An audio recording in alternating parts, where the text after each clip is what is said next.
From Keene in the Shire, the Liberty Media capital of the world, this is Daryl W. Perry, host of FPP Radio News for Wednesday, August 2nd, 2017. Silver is trading at $16.66 per ounce. Gold is valued at $1,267 per ounce. Bitcoin is trading at 6.3 cents, and the average price of Bitcoin is $2,748.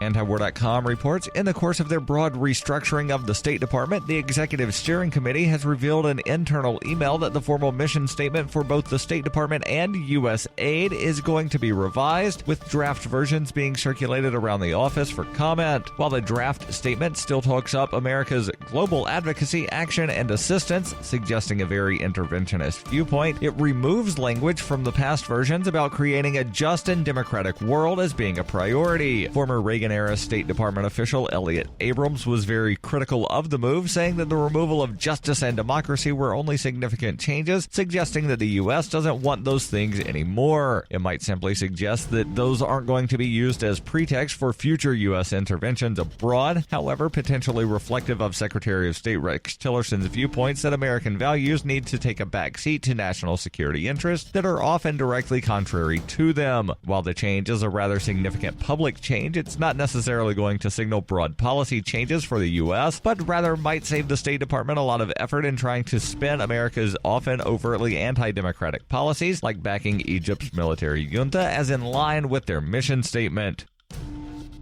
For nearly 40 years, Roberts & Roberts Brokerage has been a trusted source for buying and selling precious metals like gold and silver. They also take Bitcoin for precious metal purchases and have permanently removed the minimum purchase amount for all orders paid in the digital currency. Call Roberts & Roberts today for knowledgeable advice on buying and selling precious metals and a forward-thinking approach to new technologies. 800-874-9760 or visit online at rrbi.co.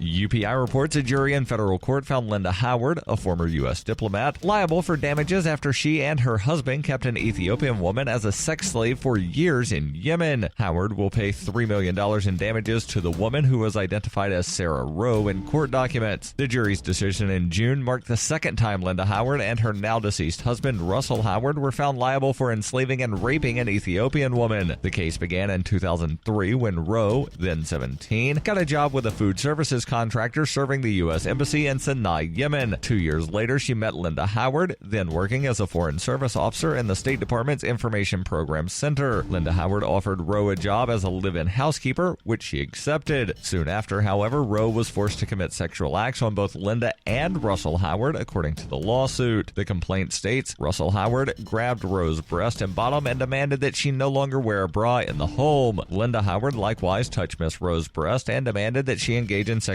activity with the couple. Miss Rowe begged the Howards to stop and refuse their advances, but they ignored her. Russell Howard said, "Don't worry, you'll get used to it," and followed Miss Rowe around the house. This happened constantly. Miss Rowe was terrified. The complaint says that a pattern developed where Russell Howard would come into Rowe's room at 9 a.m. each morning to rape her, and then again at 3 p.m. Rowe also said that the Howards forced her to get an IUD device and threatened her with prison if she told anyone about the sex abuse. Rowe also feared the social repercussion if her family found out she had sex with a woman, even though it was not consensual. According to court documents, the sexual enslavement lasted 7 months before Russell Howard tired of Rowe resisting being raped. Linda Howard then found her a job in a U.S. Embassy restaurant and hired another Ethiopian housekeeper who the Rowes brought with them when they moved to Japan for another State Department assignment. Jane Doe, as she was referred to in court documents, made allegations similar to those made by Rowe. That case was finalized in 2012, and Linda Howard was found liable for sexual enslavement charges and ordered to pay $3.3 million.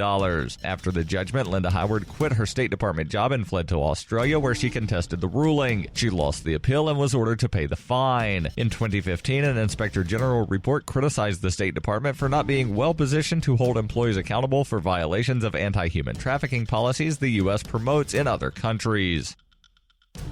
You can support FPP Radio by joining the FANS program. To learn more or to join the FANS program, visit fans.fppradio.com. That's fans.fppradio.com.